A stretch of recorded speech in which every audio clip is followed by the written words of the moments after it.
Hello, everybody. Hi, and welcome today to a new little stream live. And today, streaming live. And I've had a question over the weekend, and I was just going to write a blog about this, and then I thought I'll actually just do a quick video, and then I can add the video to my blog, and then I will make it even nicer when I talk about it. So somebody asked me actually about burnout. And actually, how does BizShui, how does BizShui would help against burnout? And that's a really good question. So let me just remind you a little bit of what BizShui is about. So quickly, BizShui is my new method, and it's a blend between the ancient principles of Feng Shui and also business and personal needs. So I kind of created that little method and that little blueprint when we look at the environment and how the environment affect people, affect us as a person, affect the way we feel, the way we think, and the way we behave, of course.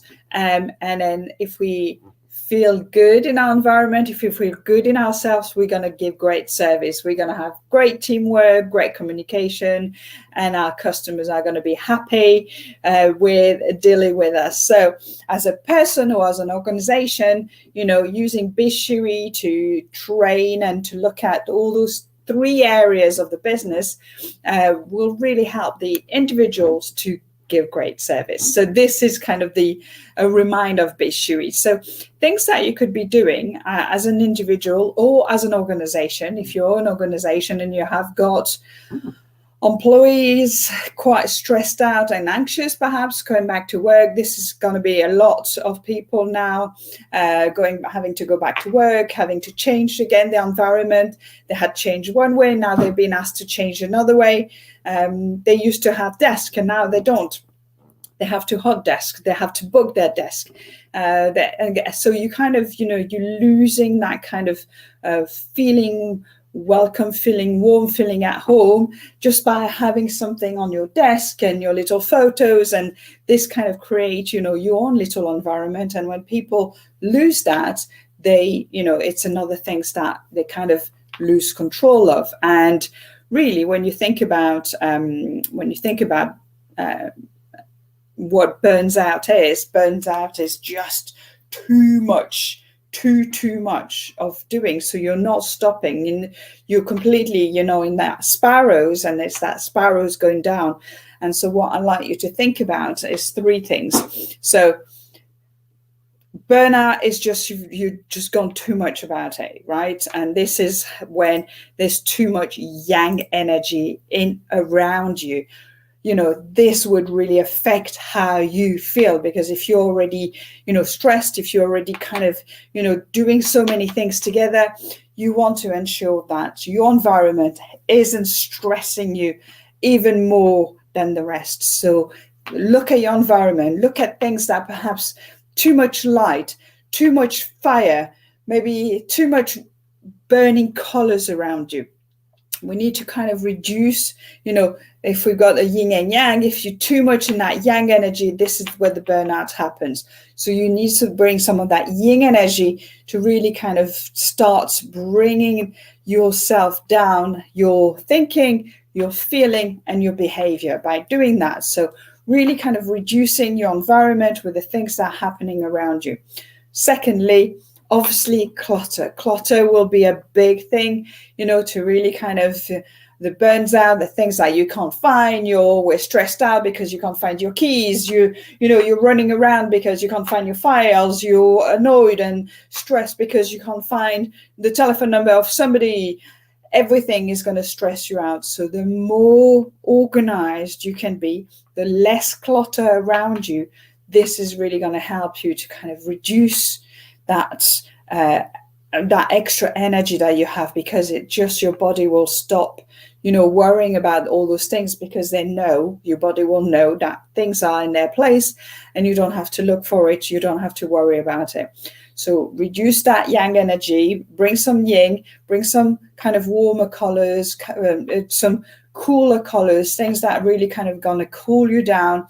You can bring some water around you. That's going to cool things down as well. And then number 2, clutter. So do some decluttering. I'm talk about that 9 by 9 challenge. You only need to start 9 minutes for 9 days and start, tidying up, whether it's your desktop or your phone or it's your, your filing cabinet. Do that for 9 days and you'll start seeing, the reduction on actually how you're feeling. Number 3, and that's an important part, really, kind of everybody should be doing it, but create some real good habits. You need to increase your dopamine and increase your serotonin, not so much dopamine, because dopamine is like the motivation. So you probably have too much dopamine. So we need to kind of bring some serotonin into your hormones. Your happy hormones, and they're just like your hormones make you feel good. Your hormones when you're actually in that moment of bliss, in that moment of really kind of feeling grateful for things.